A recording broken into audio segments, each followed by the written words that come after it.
আসসালামু আলাইকুম। সম্মানিত ভিউয়ার্স, ফ্যাসিস্ট আমলে আমরা দেখেছি নারীদেরকে পণ্য বানিয়ে ফেলা হয়েছে, নারীদেরকে শাহবাগী বানিয়ে ফেলা হয়েছে।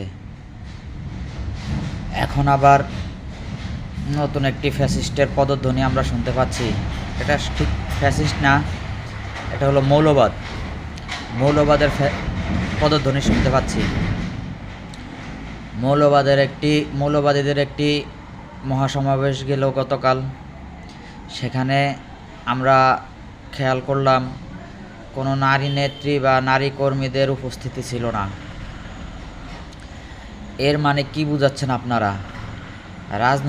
রাজনীতির মাঠ থেকে নারীদেরকে সরিয়ে ফেলবেন বা ফেলছেন, ঠিক আছে ফেলেন, এটা আপনাদের রাজনৈতিক এজেন্ডা থাকতেই পারে।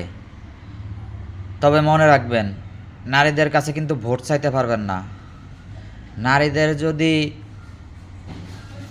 নেতৃত্বে আসার যোগ্যতা না থাকে, সেই নারীদের তো ভোট দেওয়ারও অধিকার থাকার কথা না। আপনারা নারীদেরকে যেহেতু নেতৃত্বে আনতে রাজি না, তাহলে নারীদের ভোটও চাইবেন না।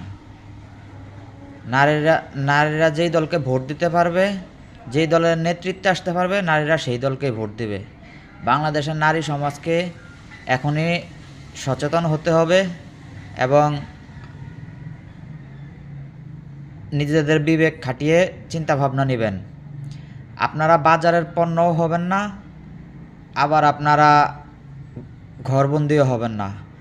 আপনারা এমন একটি দলকে বেছে নিন, যেই দলটা শুধুমাত্র বাংলাদেশপন্থী মধ্যমপন্থার দল। সেই দলটা কোন দল? বিএনপি। যেই বিএনপি আপনাদেরকে বাজারের পণ্যও হতে দেবে না, আবার আপনাদেরকে ঘরবন্দিও করে ফেলবে না। নারীর স্বাধীনতা থাকবে, নারীদের মতো চলবে। নারী হলেই বাজারের পণ্য হতে হবে এমন কোনো কথা নেই, নারী হলেই ঘরবন্দি হতে হবে এমন কোনো কথা নেই। নারী হবে স্বাধীন। নারীদের স্বাধীনতার পক্ষে আওয়াজ তুলতে হবে। এখনই আপনাদের সময়। যদি ভুল করেন তবে মনে রাখবেন, আফগানিস্তানের মতো আপনাদের পরিণতি হবে। আপনারা ভবিষ্যতে ঘর থেকে বের হতে পারবেন না, যদি কোনোভাবে মৌলবাদীরা রাষ্ট্র ক্ষমতায় আসতে পারে। কারণ এখনই আপনারা রাজনীতির মাঠ থেকে বিতাড়িত হয়ে গেছেন মৌলবাদীদের দাপটে। তো মৌলবাদীরা যদি রাষ্ট্র ক্ষমতায় আসে, তাহলে আপনারা রাজনীতির মাঠ তো দূরের কথা, রাস্তাঘাটেও বের হতে পারবেন না।